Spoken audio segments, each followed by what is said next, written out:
인류의 삶을 바꾼 발명품들이 있습니다. 종이와 인쇄술은 우리의 삶을 기록하고 시간과 공간을 넘어 역사를 만들었죠. 전기 또한 그렇습니다. 인류의 밤을 밝히고 어둠 대신 빛을 선사했습니다.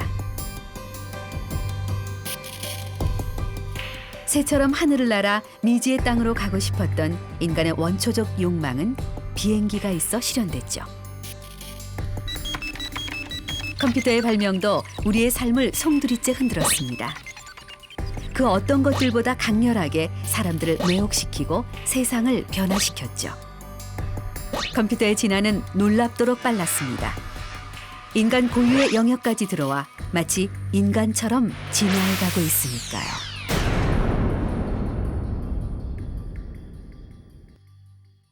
컴퓨터가 처음 탄생했던 70여 년 전만 해도 컴퓨터는 전자기기가 아니라 계산 도구 혹은 계산을 하는 사람을 의미했습니다. 저게 뭔지 다들 아시죠?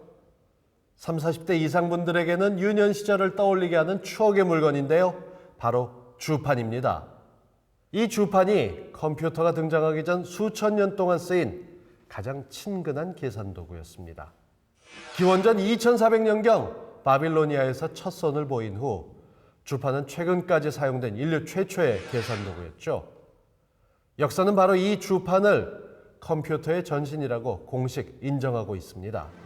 자, 그럼 주판에서 시작된 컴퓨터의 진화가 어디까지 진행됐는지 확인해 보겠습니다.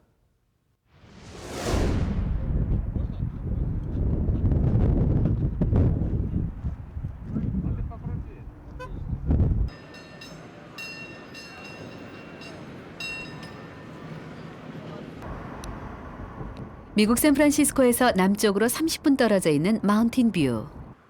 이곳에 미국 컴퓨터 역사 박물관이 있습니다.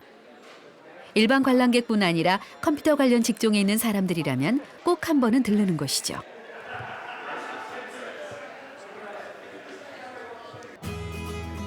규모 면에서 세계 최고인 이곳은 1979년 설립됐는데요. 아, 주판도 보이네요. 컴퓨터의 시조답게 동영상으로 기록돼 관람객들을 맞이하고 있습니다. 이곳엔 10만 개가 넘는 컴퓨터들이 전시돼 있는데요. 컴퓨터의 변천사를 한눈에 볼 수 있죠. 취재진이 처음 안내된 곳은 금지구역이었습니다. Allowed to be filmed. We cannot film this. Okay. Yeah, Okay. this is not filmable. This is it's the ENIAC. So it's what some call the first computer. Okay. Although there's a lot of speculation if that's true or not. Okay. So that was it on loan from Smithsonian. So they don't allow filming. 각종 기록에서 인류 최초의 컴퓨터로 알려진 ENIAC은 제2차 세계대전 당시 전쟁을 목적으로 만들어졌는데요. 폭탄의 정확한 투하 지점을 계산하는 방법이 절실했던 미 육군은 지난 1943년 펜실베니아 대학에 빠르고 정확한 탄도 계산 기계 개발을 의뢰했습니다. ENIAC은 1946년이 돼서야 완성됐습니다. 그때는 이미 2차 대전이 끝난 후라 실제로 전쟁에 사용되지는 않았는데요.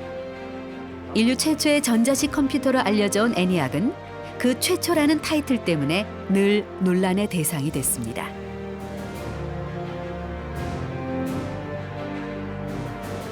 이유는 그보다 4년 먼저 나온 ABC 컴퓨터 때문이었습니다.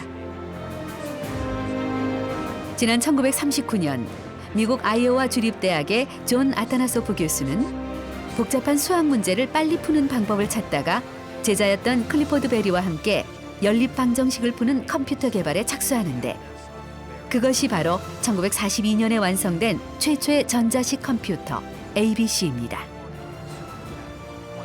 하지만 먼저 전자계산기에 대한 특허를 갖고 있던 ENIAC 때문에 오랜 시간 논쟁이 벌어졌는데요.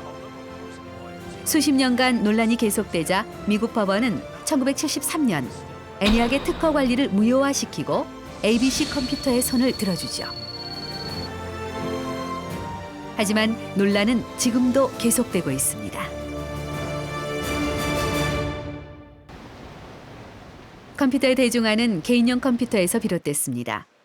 전문가의 전유물로 여겨졌던 컴퓨터에 일반인들이 관심을 갖기 시작하면서 PC 혁명이 일어나는데요. 그 1등 공신이 바로 이 녀석이죠. So this is the Apple II computer. It came out in 1977. So it was a great year for personal computers when consumers, as opposed to hobbyists or engineers, could actually go out and just buy a computer and use it. They didn't have to solder, they didn't have to be able to read circuit diagrams or anything else. You just bought this computer, plugged it into your TV, and you were ready to go. 애플 II 컴퓨터는 지난해 타계한 스티브 잡스와 컴퓨터 천재 스티브 워즈니악에 의해 탄생했습니다. 출시 당시 가격이 1298달러, 지금으로 따지면 5,000달러, 우리 돈으로 600만 원 정도였는데요. 교육용으로 보급되며 가격이 내렸습니다. So that started a whole software industry based on supporting the Apple II. And the Apple II was produced for, I think, about 15 years. So it was a very long-lived product. I would say they sold millions of units because one of the markets that Apple really dominated was the education market. So Apple IIs were everywhere in schools. 애플 II 컴퓨터는 개인용 컴퓨터 붐을 이끈 1세대 주역이었습니다. 지금 보시는 이것들이 이후 컴퓨터의 대중화를 더욱 가속화시켰는데요. 컴퓨터는 이제 우리의 일상으로 들어와 없어선 안 될 필수품이 됐습니다. 자, 그러면 21세기 현재 컴퓨터는 얼마나 진화했을까요? 지난해 2월 미국의 한 유명 TV 퀴즈쇼에 전 세계 수많은 이목이 집중됩니다. Thank you, Johnny Gilbert. Thank you, ladies and gentlemen, and welcome to the deciding game in the IBM Challenge here on Jeopardy. 이 흥미로운 게임에 응한 사람들은 최고의 퀴즈 달인들. 퀴즈쇼에서 무려 325만 달러를 챙긴 최고 상금왕과 퀴즈쇼 역사상 74연승을 기록한 역대 최고 기록의 보유자들이었죠. 그리고 그들이 상대할 도전자는 사람이 아니라 컴퓨터, 왓슨이었습니다. 인간에게 도전장을 낸 컴퓨터. 왓슨은 IBM사가 오랜 연구 끝에 탄생시킨 일종의 비밀병기였죠. 그야말로 세계의 이벤트였습니다. 컴퓨터가 퀴즈쇼에 나와 문제를 풀다니요. 세상에 무모한 도전이 있다면 바로 이런 게 아닐까요? The European Union for 200. 처음부터 너무 무리하는 건 아닌지, 과연 부저나 제대로 누를 수 있을지 한번 지켜보죠. Watson, What is Istanbul? you're right. 800 same category. Watson, What is Parliament? What is Las Vegas? Correct. South Dakota. Watson again. What is Mark Jacobs? Yes. What is clock? Clock is correct. And with that, you move up to 22,440. 18,000. And here is the clue. 왓슨의 상식은 인간을 능가했습니다. 놀라움의 연속이었는데요. 마지막 문제는 주관식. 거기에 알아서 돈까지 걸어야 했죠. Who is Bram Stoker? You 정답이 공개되고, 자, 이제 가장 긴장되는 순간이 왔습니다. We're looking for Bram Stoker, and we find who is Bram Stoker, and the wager. 역사의 길이 남을 인간과 컴퓨터의 퀴즈 대결은 왓슨의 압도적인 승리로 끝이 났습니다. 녀석의 능력은 실로 엄청난데요. 최신 컴퓨터가 2시간에 걸려 푸는 문제를 2, 3초 안에 해결하고 200만 페이지를 3초면 검색해낸다고 하니 이 정도면 컴퓨터 중에도 최고가 아닐까요?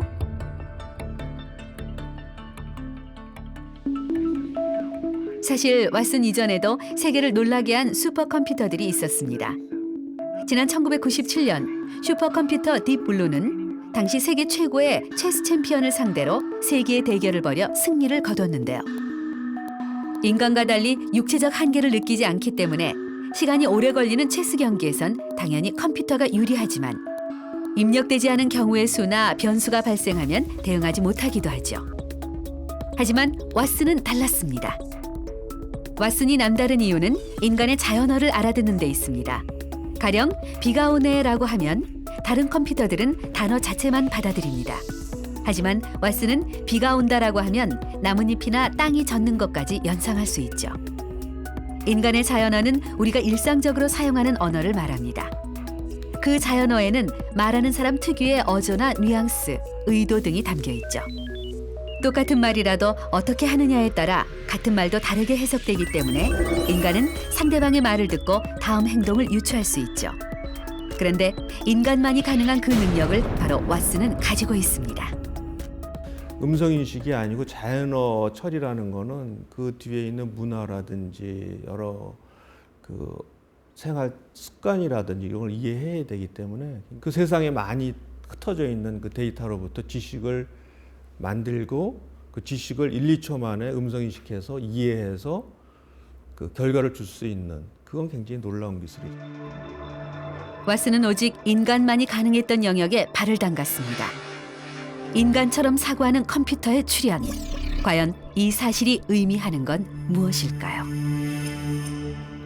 퀴즈 대결에 참여한 도전자 한 명이 컴퓨터가 인간을 지배하기 시작했다라고 말할 정도로 왓슨의 승리는 전 세계 여론을 들끓게 했습니다.